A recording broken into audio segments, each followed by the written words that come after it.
Bhavya, merry Christmas. തിരുവനന്തപുരത്തെ ഭവ്യ സൂചിപ്പിച്ചതുപോലെ തന്നെ വളരെ വർണ്ണാഭമായ രീതിയിൽ തന്നെയായിരുന്നു കുറച്ച് ദിവസങ്ങളായിട്ട് ഇത് തിരുവനന്തപുരം നഗരവും ചുറ്റുമെല്ലാം. കാരണം ഏതൊരു ആഘോഷം, അത് ഏത് ഓണമായിക്കോട്ടെ, വിഷു ആയിക്കോട്ടെ, ക്രിസ്മസ് ആയിക്കോട്ടെ, ആ സമയത്തെല്ലാം ഇത്തരത്തിലുള്ള വെളിച്ചം, അതായത് ദൃശ്യാലങ്കാരങ്ങൾ കൊണ്ട് നിറഞ്ഞ ഒരു നഗരമായി മാറും പെട്ടെന്ന് തന്നെ തിരുവനന്തപുരം. അത്തരത്തിലൊരു രീതിയാണ്. അതായത് പള്ളികളുമായി മാത്രം ബന്ധപ്പെട്ടല്ല, എല്ലാ ഭാഗങ്ങളിലും ഈ ഒരു നഗരത്തിന്റെ പല ഭാഗങ്ങളിലടക്കം കൂടുതൽ ഇത്തരത്തിലുള്ള ഒരുക്കങ്ങളും മറ്റും ഉണ്ടായിരുന്നു. ഇപ്പോൾ പതുക്കെ ഈ ഒരു ക്രിസ്മസ് ആഘോഷത്തിലേക്ക് കടക്കുകയാണ്. നമ്മളിപ്പോൾ ഉള്ളത് പാളയം പള്ളിയിലാണ്. ഇവിടെ ഇപ്പോൾ ആഘോഷങ്ങൾ ആരംഭിക്കാൻ, ഈ ഒരു ലത്തീൻ പള്ളി ആയതുകൊണ്ട് തന്നെ 11:15 കൂടിയാണ് ഇവിടെ മറ്റ് ചടങ്ങുകളും മറ്റും ആരംഭിക്കുക. ആ സമയത്താണ് ഇവിടെ ഏറ്റവും കൂടുതൽ, അതായത് തിരുവനന്തപുരത്ത് നിന്നും മറ്റുമുള്ള കൂടുതൽ വിശ്വാസികളും മറ്റും ഇവിടേക്ക് എത്തുന്നത്. ആ ഒരു സമയത്താണ്, അതായത് ശുശ്രൂഷ അടക്കം ആരംഭിക്കുന്നത് 11:30 കൂടിയാണ്. ഇപ്പോൾ വിശ്വാസികൾ എത്തിത്തുടങ്ങുന്നു. അതിനൊപ്പം തന്നെ എല്ലാവരും വലിയ ആവേശത്തിലാണ്. കാരണം ഈ ഒരു ആഘോഷം, അതായത് 25 ദിവസത്തെ നോയമ്പും ഒപ്പം ഈ ഒരു ക്രിസ്മസ് അവധി അടക്കം ആരംഭിച്ചിരിക്കുന്നു. അത്തരത്തിലുള്ള ഒരു ആഘോഷത്തിന്റെ ദിവസങ്ങളാണ് ഇനി വരാൻ പോകുന്നത്. ഒരു അവധി അടക്കം വരുന്നതുകൊണ്ട് കുട്ടികളടക്കം പള്ളിയിൽ കൂടുതലായി എത്തിയിട്ടുണ്ട്. ഈ ഒരു നോയമ്പ് അവസാനിക്കുന്ന ദിവസമാണ്. ഈ ഒരു പള്ളിയിലെ ശുശ്രൂഷയും മറ്റും ഉണ്ണിയേശുവിടെ പിറവി അത്തരത്തിലൊരു വർഷത്തിലൊരിക്കലുണ്ടാകുന്ന ക്രിസ്ത്യൻ വിശ്വാസത്തിന്റെ വലിയൊരു ദിനമാണ് ഇന്ന്. വലിയൊരു ദിനവും ഒരു രാത്രിയുമാണ് എന്നുള്ളത്. അത്തരത്തിൽ നോക്കുകയാണെങ്കിൽ തിരുവനന്തപുരം വീണ്ടും, അതായത് മറ്റു പള്ളികളുണ്ടെങ്കിലും ഇത്തരത്തിൽ വലിയ ആഘോഷങ്ങളിലേക്ക് തന്നെയാണ് ഇപ്പോൾ കടന്നിരിക്കുന്നത്. നമ്മൾ നോക്കുകയാണെന്നുണ്ടെങ്കിൽ നമുക്ക് അച്ഛന്റെ പ്രതികരണം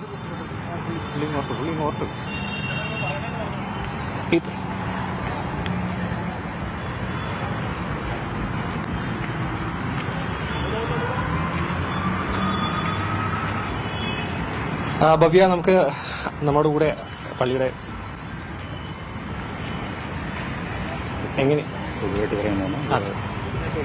എങ്ങനെയാണ് ഇന്നത്തെ ചടങ്ങുകളും കാര്യങ്ങളൊക്കെ സജ്ജീകരിച്ചിരിക്കുന്നത്? ഇന്നത്തെ ചടങ്ങുകൾ ക്രിസ്മസിന്റെ അർത്ഥം ഒന്നുകൂടെ ഈ കാലഘട്ടത്തിനനുസരിച്ച് ജനങ്ങളിലോട് എത്തത്തക്ക രീതിയിലാണ് സജ്ജീകരിച്ചിട്ടുള്ളത്. ക്രിസ്മസ് നമുക്കറിയാമല്ലോ, അത് ഇന്ന് ഒരുപാട് ദ്രുതഗതിയിൽ സഞ്ചരിക്കുന്ന ജനങ്ങളുടെ ഇടയിൽ ഒരുപാട് ധ്രുവീകരണം സംഭവിച്ചുകൊണ്ടിരിക്കുന്ന ഒരു കാലഘട്ടത്തിൽ ഒന്നുകൂടെ ഐക്യത്തിന്റെയും സമാധാനത്തിന്റെ സന്ദേശമാണ് ക്രിസ്മസ് നമുക്ക് അടുത്തുന്നത്. പ്രത്യേകിച്ചും ഈ നഗരത്തിന്റെ കാഴ്ചകളൊക്കെ ഒന്ന് മാറിക്കൊണ്ടിരിക്കുകയാണ്. ആ സാഹചര്യങ്ങളിൽ വീണ്ടും അനുരഞ്ജനത്തിന്റെയും സ്നേഹത്തിന്റെയും ഒരുമയുടെയുമായിട്ടുള്ള ഒരു ക്രിസ്മസാണ് നമ്മൾ ഒരുക്കുന്നത്. എല്ലാവർക്കും സദ്വാർത്ത എന്നതാണ് അതിന്റെ സന്ദേശം. യേശുദേവന്റെ പിറവി അറിയിച്ചുകൊണ്ട് മാലാഖ നൽകിയ സന്ദേശം അത് തന്നെയാണ്. സുമനസ്സുള്ള എല്ലാവർക്കും സമാധാനവും അതിന്റെ അടിസ്ഥാനത്തിൽ ദൈവത്തിന് സ്തുതിയുമെന്നാണ്. അതുതന്നെയാണ് നമ്മുടെ ഈ നഗരത്തിലും നമ്മുടെ ഗ്രാമങ്ങളിലുള്ള എല്ലാ മനുഷ്യർക്കുമായിട്ടും ഈ വർഷവും നമുക്ക് നേരുവാനുള്ള ക്രിസ്മസ് സന്ദേശം. ഈ സന്ദേശത്തിന്റെ ഒരു പങ്കുവയ്ക്കലാണ് ഇന്നത്തെ ദ്വീപലിയിലും സംബന്ധിക്കാൻ പോകുന്നത്. ഇന്ന് 11:45 അതിരൂപത ആർച്ച് ബിഷപ്പ് തോമസ് നെറ്റോ ബിഷപ്പിന്റെ നേതൃത്വത്തിലുള്ള മുഖ്യകാർമ്മിത്വത്തിലുള്ള ദ്വീപലിയാണ് ഇവിടെ സമർപ്പിക്കപ്പെടുന്നത്. ഈ പട്ടണത്തിലെ ധാരാളം പേർ ഈ ബലിയിൽ സംബന്ധിക്കും. വൈദികരും സന്യസ്തരും അതുപോലെ തന്നെ ധാരാളം വിശ്വാസികളെയും ബലിയിൽ സംബന്ധിക്കും. രാവിലെയും 7 മണിക്കും 8:45 ദ്വീപലിയുണ്ട്. വൈകുന്നേരം അതുപോലെ തന്നെ 5 മണിക്കും 7 മണിക്കും ദ്വീപലി സമർപ്പണമുണ്ട്. ഈ കാര്യങ്ങളുടെ എല്ലാം തന്നെയും ഒരു വലിയ ഒരുക്കമായിരുന്നു കഴിഞ്ഞ 14-ാം തീയതി തൊട്ട് ഇവിടെ നടന്നുകൊണ്ടിരുന്നത്. 14-ാം തീയതി സമ്പൂർണ്ണ ബൈബിൾ പാരായണം ഞങ്ങളുടെ മെയിൻ ഹാളിൽ 350 പേർ ഒരുമിച്ച് ചേർന്ന് 1 മണിക്കൂർ കൊണ്ട് ഉൽപ്പത്തി മുതൽ വെളിപാട് വരെയുള്ള ബൈബിളിന്റെ ആരംഭം മുതൽ അവസാനമുള്ള ഭാഗം വളരെ സൈലന്റായിട്ട് എല്ലാവരും വായിച്ചു. അതുതന്നെയും ദൈവത്തിന്റെ സന്ദേശത്തെ ഉൾക്കൊള്ളുന്നതിന് വേണ്ടിയുള്ള ഒരു കൃപയുടെ നിമിഷമായിട്ടാണ് എല്ലാവരും മനസ്സിലാക്കിയത്. അതിനെ തുടർന്നാണ് ഉന്നതനായ ദൈവത്തിന്റെ സ്തുതി ചൊല്ലിക്കൊണ്ട് ഞങ്ങളുടെ കത്തീഡ്രൽ ഗോപുരത്തിലോട്ട് എല്ലാവരും പങ്കാളിത്തത്തോടു കൂടിയിട്ടുള്ള നക്ഷത്രമുയർത്തലാണ് നടത്തിയത്. അതായത് ഇടവകൾ 47 യൂണിറ്റുകളുണ്ട്. കൊച്ചു ചെറു സമൂഹങ്ങളായിട്ടുള്ള യൂണിറ്റുകളുണ്ട്. 47 യൂണിറ്റിൽ നിന്ന് കൊണ്ടുവരപ്പെട്ട നക്ഷത്രങ്ങൾ അവരവരുടെ പ്രതിനിധികൾ ചേർന്നാണ് അതിൽ പൊരുത്തി കെട്ടി എല്ലാവരും ചേർന്ന് മുകളിലോട്ട് ഉയർത്തിയത്. ആ നക്ഷത്ര പ്രൊഫൈൽ നിന്നുകൊണ്ടുള്ള ഒരു എക്സിബിഷൻ കൂടെ ഞങ്ങൾ കണ്ടക്ട് ചെയ്യുകയുണ്ടായി. എക്സിബിഷൻ എന്നുള്ള ക്രിസ്മസും അതുപോലെ തന്നെ മറ്റു സാംസ്കാരിക കാര്യങ്ങളെല്ലാം ചേരുന്ന വിവിധ സംഗീത ഉപകരണങ്ങളൊക്കെ ചേരുന്ന രീതിയിലുള്ള എക്സിബിഷനാണ്. ധാരാളം പേർ അതൊന്ന് കാണുകയുണ്ടായി. പിന്നെ ഒരു ക്രിസ്മസ് റാലി ഉണ്ടായിരുന്നു. ഈ പൊതുനിരത്തിലൂടെയുള്ള ഒരു ക്രിസ്മസ് റാലി ഉണ്ടായിരുന്നു. യേശുദേവന്റെ പിറവിയെ ലൈവായിട്ട് കാണിക്കുന്ന ഒരു റാലിയായിരുന്നു അത്. അതിനോടൊപ്പം തന്നെ ക്രിസ്മസ് ഡ്രസ് ധരിച്ച പാപ്പമാരുടെ ഡ്രസ് ധരിച്ച ധാരാളം പേരും പങ്കെടുത്തിരുന്നു. ഇന്നലെ ക്രിസ്മസിന്റെ വിവിധ ദൃശ്യങ്ങൾ 9 ദൃശ്യങ്ങൾ ലൈവായിട്ട് ഞങ്ങളിവിടെ പള്ളി അങ്കണത്തിൽ കാണിക്കുകയുണ്ടായി. അതോടൊപ്പം കാരൽ സിംഗിങ്ങിന്റെ ക്രിസ്മസ് കാരോൾ ഗാന സന്ധ്യയും ഫുഡ് കോർട്ടും എക്സിബിഷനും ഉണ്ടായിരുന്നു. അച്ഛന്റെ ക്രിസ്മസ് ഓർമ്മകൾ എങ്ങനെയാണ്? ബാല്യകാലം തൊട്ട് ഇപ്പോൾ ഒരുപാട് വർഷമായിട്ട് ഇതിൽ വലിയ ആഘോഷങ്ങളും മറ്റും ഉണ്ടായിട്ടുണ്ടാവും. അപ്പോൾ എങ്ങനെയാണ് ആ ഒരു ഓർമ്മകൾ എങ്ങനെയാണ്? ഓർമ്മകൾ എപ്പോഴും നമ്മുടെ ബാല്യകാലം അച്ഛനമ്മമാരോടൊത്തുള്ള ബാല്യകാലമാണല്ലോ. അപ്പോൾ ഞാനൊരു ഗ്രാമത്തിൽ ജനിച്ചു വളർന്ന വ്യക്തിയാണ്. ആ ഗ്രാമത്തിലെ എല്ലാ മനുഷ്യരും നല്ല പുത്തൻ ഉടുപ്പുകൾ എടുക്കുക, നല്ല ഭക്ഷണങ്ങൾ ഉണ്ടാക്കുക. അതിനേക്കാൾ ഉപരിയായി ഞങ്ങൾക്ക് ദേവാലയത്തിലുള്ള ആ സംബന്ധ കാര്യങ്ങളാണ് പ്രധാനമായിട്ടുള്ളത്. നക്ഷത്രം തൂക്കുക. ഞങ്ങൾ വീട്ടിൽ അമ്മ നേരത്തെ തന്നെയും പുൽക്കൂട് നന്നായിട്ട് ഉണ്ടാക്കുമായിരുന്നു. കൊച്ചുപ്രായത്തിൽ ഞങ്ങളത് പഠിപ്പിച്ചിട്ടുണ്ടായിരുന്നു. വീട്ടിനകത്ത് ചെറിയ പുൽക്കൂട് ചെയ്തുമായിരുന്നു.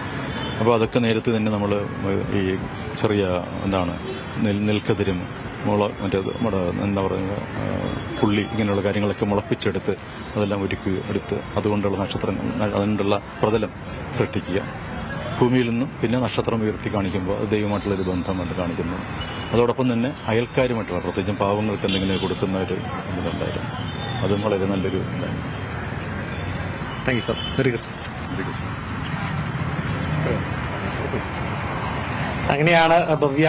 വലിയ ഒരുക്കങ്ങളാണ് ഇവിടെ ഒരുക്കിയിട്ടുള്ളത്. അച്ഛൻ പറഞ്ഞതുപോലെ തന്നെ ചടങ്ങുകൾക്കൊപ്പം തന്നെ ഈ ഒരു ഇടവകയിലെ എല്ലാ കുടുംബങ്ങളെയും ഉൾപ്പെടുത്തിക്കൊണ്ടുള്ള നക്ഷത്രങ്ങൾ, നമ്മൾ നേരത്തെ ദൃശ്യങ്ങൾ കണ്ടതുപോലെ ഈ ഒരു ഓരോ ഗ്രൂപ്പുകളായി തിരിച്ചുകൊണ്ടുള്ള ഈ ഒരു നക്ഷത്രങ്ങൾ ഇടവകയിലെ ഓരോ യൂണിറ്റുകളെയും പ്രതിനിധീകരിച്ചുകൊണ്ടാണ് ഇവിടെ സജ്ജീകരിച്ചിട്ടുള്ളത്. അവരെല്ലാം ഉൾപ്പെടുത്തിക്കൊണ്ടാണ് ഈ ഒരു എക്സിബിഷൻ നടന്നത്. അതായത് ഇന്നത്തെ ഒരു രാത്രിയുടെ ഒരു ആഘോഷം മാത്രമല്ല, അതിലുപരി ഇത് ഒരുപാട് ദിവസത്തെ 25 ദിവസത്തെ നൊയമ്പും പിന്നെ ഇതുമായി ബന്ധപ്പെട്ട മറ്റ് ആഘോഷങ്ങൾ, ഈ ഒരു റോഡിൽ അതായത് റാലി, പിന്നെ ഒപ്പം തന്നെ മറ്റ് പരിപാടികൾ, അതായത് ചടങ്ങുകൾ ഉൾപ്പെടെയുള്ള ഒരു വലിയൊരു ഒരു മാസത്തോളമുള്ള വലിയൊരു പ്രയത്നത്തിന്റെയും കൂടി ഒരു ഫലപ്രാപ്തിയാണ് ഇന്നത്തെ ഒരു ദിവസം. സാരംഗിന്റെ തിരുവനന്തപുരത്തെ ആദ്യത്തെ ക്രിസ്മസ് ആണോ? അതുമാത്രമല്ല, നമ്മുടെ കൂട്ടത്തിലെ ന്യൂസ് 18 കുടുംബത്തിലെ ഒരു കലാകാരൻ കൂടെയാണ് സാരംഗ് എന്നാണ് ഞാൻ മനസ്സിലാക്കുന്നത്.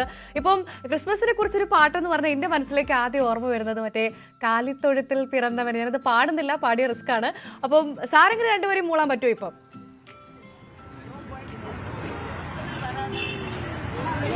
അത്തരത്തിലുള്ള സാഹസങ്ങളിലേക്ക് ഞാൻ കടക്കുന്നില്ല ഭവ്യ. കാരണം അതൊരു പള്ളി അങ്കണമാണ്. ഇവിടെ വളരെ സമാധാനപരമായ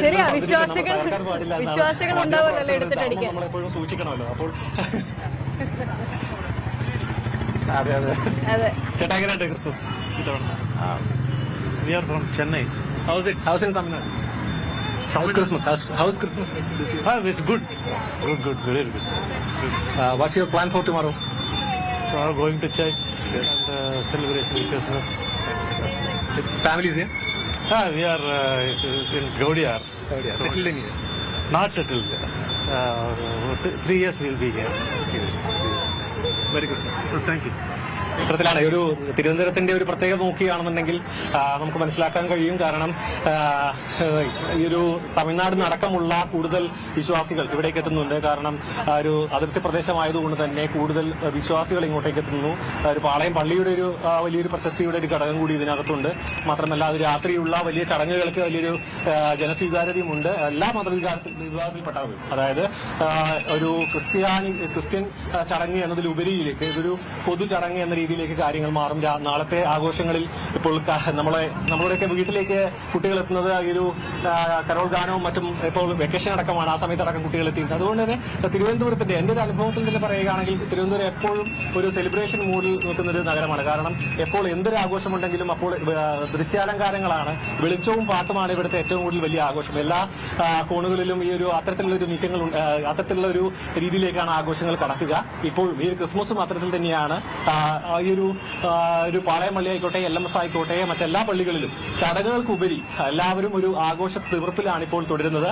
അത്തരത്തിലാണ് ഈ ചടങ്ങുകളുടെ ഒരു തുടക്കം. അതൊരു അധികം വൈകാതെ അടുത്ത മണിക്കൂറുകളിൽ തന്നെ ചടങ്ങുകൾ പല പള്ളികളിലും ചടങ്ങുകളിലേക്ക് കടക്കും. ഇവിടെയും 11:30 കൂടി കരോൾ ആരംഭിക്കും. 11:45 പള്ളിക്കകത്തെ പ്രാർത്ഥനയും മറ്റും ആരംഭിക്കുക.